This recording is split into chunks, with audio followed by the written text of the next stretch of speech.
Charles strolled 2 blocks down to Joe's Coffee on Lincoln Avenue in St. Louis, a place where the barista, a college kid named Ryan, already knew his order: a small black coffee, no sugar.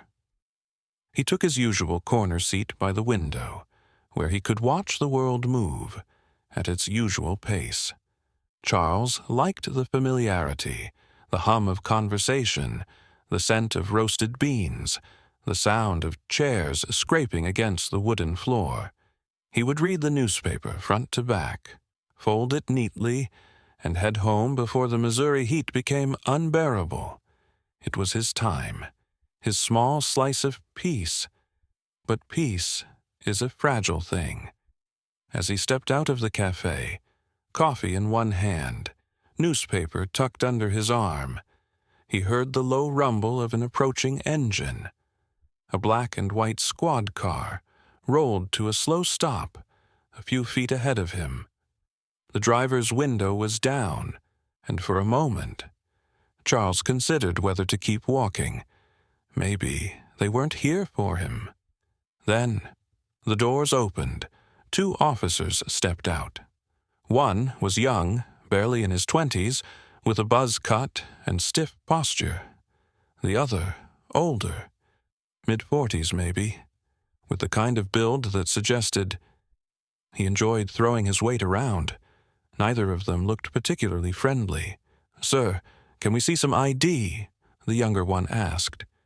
His voice flat, rehearsed. Charles stopped, blinking at them. His heart didn't race. It didn't need to. He had been through this before, too many times to count. His father had warned him about moments like these. So had his grandfather. He tilted his head slightly. "Is there a problem, officers?" The older cop shifted, a hand on his belt.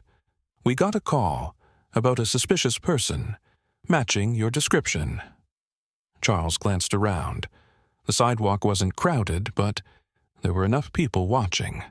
A woman pushing a stroller slowed her steps. A man on a bike turned his head. Charles let out a slow breath. Suspicious? He looked down at himself.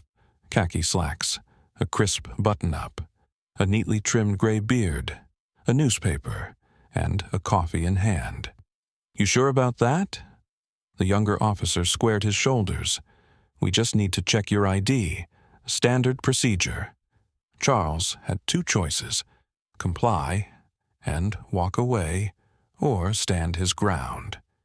He was tired of this dance, but he wasn't a fool. So he reached into his pocket and pulled out his wallet. But the moment his fingers brushed against the leather, the older cop stepped forward, hands on the car. His tone no longer carried the pretense of civility. Charles froze. The street noise dulled. He could feel the shift. This wasn't just about ID anymore. But he wasn't going to let them push him around. Before Charles could hand over his ID, the older officer grabbed his wrist, rougher than necessary. "Turn around. Hands on the car." Charles's body stiffened. He had seen this play out before, on the news, in stories passed down through generations, in moments that ended in tragedy. His chest tightened, but his voice remained even. "I'm a 72-year-old man walking home from a coffee shop. What exactly am I being detained for?" The younger officer hesitated. His eyes flickered toward his partner. There it was, uncertainty. But the older cop doubled down. "You fit the description." He repeated it, as if that was supposed to explain everything. Charles could feel the eyes of onlookers. A young black man with earbud had stopped mid-step, his phone, held low, angled just enough to record. A middle-aged woman in scrubs lingered by her car, watching closely. Someone else, he couldn't see who, was already holding up their phone. Charles let out a slow breath, keeping his hands where they could see them. I don't resist. I don't fight. I don't run. That's what he had told his daughter when she was younger. That's what his own father had told him. But none of that mattered. The older cop reached forward, patting him down roughly, his hands pressing into Charles's pockets, over his chest, down his sides. Charles clenched his jaw as a deep frustration settled in his bones. Humiliation wasn't new, but it never got easier. "You have any weapons?" the younger cop asked. Still standing slightly behind his partner, Charles scoffed. "Do I look like I have a weapon?" He turned his head slightly, meeting the younger officer's eyes. "Do you even know why you're doing this?" The young cop shifted uncomfortably, but the older one remained firm. "Just checking. Cooperate, and you'll be on your way." A lie. Charles had seen this go too far before. He thought of names, too many to count, of men who had complied, but still ended up with knees on their necks, or worse. He exhaled. Slowly, then carefully, he reached into his pocket and pulled out his phone. The older cop reacted instantly. "Hands where I can see them!" Charles held the phone up, not making any sudden movements. "I'm calling my daughter." The younger officer's brow furrowed. "Sir, just—" Charles pressed the number he knew by heart. 1 ring, 2 rings. Then she answered. "Hey, Dad, what's wrong?" Her voice sharp, focused. Charles finally allowed himself a small breath of relief. She always knew when something wasn't right. The older cop frowned. "Who's he calling?" Charles locked eyes with him, then clearly, deliberately, he said, "My daughter. The U.S. Attorney General." And just like that, everything changed. The video of the incident spread like wildfire.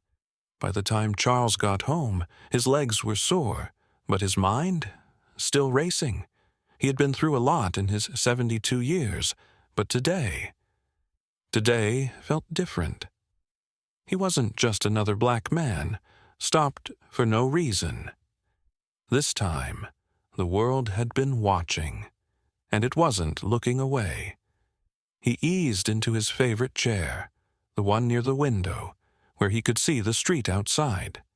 The neighborhood looked the same, but everything felt charged, like the air before a storm. He turned on the TV, and there it was, his own face, frozen mid-walk, captured from shaky cell phone footage. Breaking news. St. Louis police stop elderly man without cause. U.S. Attorney General intervenes. The news anchors were already dissecting it. Clips of the officers, the crowd. The moment they realized who they had messed with. Panelists debated. Would the officers be fired? Would new policies be needed? Or was this just another case of racial profiling that would soon be forgotten? His phone buzzed, nonstop. Messages from old friends, former students, even strangers who had somehow found his number. Some were angry. Others just wanted to tell him they stood with him. Then, the official statement from the St. Louis Police Department flashed across the screen. "We are aware of an incident involving 2 officers and an individual who was detained during a routine call. The department is currently conducting an internal review to ensure that all procedures were followed correctly. We take these matters seriously and remain committed to fair and just policing." Charles scoffed. Same song. Different verse. His phone rang. Monica. "Hey, Liv," he answered, using her childhood nickname. She sighed. "They're trying to contain it, Dad. But it's too late." He leaned back, watching the news replay the clip from different angles. "You think they'll actually do anything?" A pause. Then, "Not willingly." That was the truth.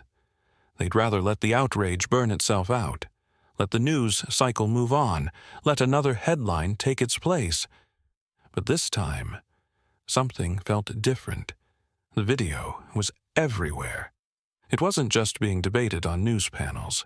It was being shared on social media by millions of people, young activists, celebrities, everyday folks who had seen too much of this and had had enough. Monica's voice softened. "You okay?" Charles exhaled slowly, his fingers drumming against the arm of his chair. "I'm tired, Liv." "I know." They sat in silence, listening to the distant voices on the television. Then Monica spoke again. "This isn't over." Charles glanced out the window, watching as a news van parked down the block.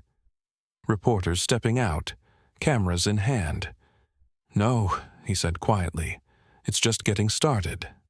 The officers were placed on administrative leave, pending an investigation. But the public outcry was relentless. Protests erupted in St. Louis and spread to other cities. Community leaders organized town halls, demanding accountability and systemic change. Monica used her platform. She pushed for federal oversight of local police departments, mandatory body cameras, implicit bias training, and real, lasting change. Meanwhile, Charles found himself thrust into the spotlight. He didn't seek it, but he didn't shy away from it either. He spoke at rallies, gave interviews, testified before a congressional committee. His voice, calm, measured, powerful, he wasn't just a victim. He had become a symbol of resilience. Then came the reckoning. The younger officer, Officer Daniels, resigned. In a tearful press conference, he admitted he had been wrong. He expressed regret for his actions, for his choices, for all of it.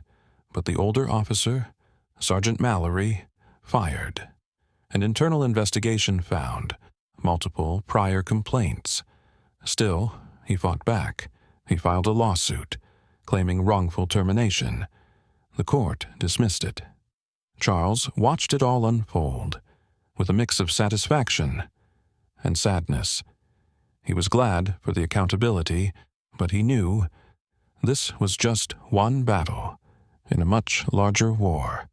And he thought about the names, the ones who weren't as lucky as him, the ones who didn't have a daughter with the power to intervene. One evening, he sat in his favorite chair. Monica joined him. She placed a hand on his shoulder. "You did good, Dad." He smiled, faintly. "We did good, Liv. But there's still a long way to go." She nodded. "Then we keep going." And they did. Together, they founded a nonprofit, educating communities, advocating for reform.